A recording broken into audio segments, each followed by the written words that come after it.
Tuloy-tuloy po ang ating balitaan. Kung nitong mga nakarang araw ay tila malapiesta ang paghain ng kandidatura sa ilang lugar sa bansa. Ang ibang tanggapan naman ng COMELEC, matumal pa rin kahit sa ikatlong araw ng COC filing. Si Noel Talakay sa detalye. Pumutok na at ang iba naman halos wala ng hangin. Yan ang tsura ng mga balloon na dekorasyon ng Pasay COMELEC sa ginawa nilang stage na nasa harapan ng kanilang tanggapan. Dahil sa ikatlong araw, kahit isang kandidato ay wala pa rin nagfa-file ng kanilang Certificate of Candidacy o COC. Pero ayon sa COMELEC officer ng Pasay COMELEC District 2, aayusin naman daw nila ito ulit. I-replenish namin yung mga balloons, i-replenish namin sa mga susunod na araw na sa aking insight, doon sila magpa-file. Umaasa naman si Atty. Tugas na sa susunod na linggo ay siguradong may magsusumite na ng COC na mga lokal na kandidato ng Pasay City.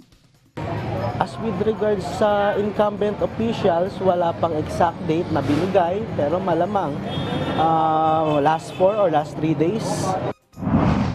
Ganito rin ang sitwasyon ng COMELEC Muntinlupa City. 3 araw nang walang gumagamit sa mga upuan na ito na nireserve para lang sa mga kandidato at sa mga supporter. Ayon kay Maria Victoria Pagal, Election Assistant 2, mula October 1, wala pang kandidato ang nagsumite ng kanilang COC. Pero kinumpirma naman ito na sina incumbent Mayor Roffy Biazon at Representative Jimmy Fresnedi ay posibleng mag-file ng kanilang COC. Sa Cebu City naman, walang maiingay na mga banda o taga-suporta o kahit makukulay na kasuotan ang nagpakita sa COMELEC Cebu sa unang araw ng filing ng COC.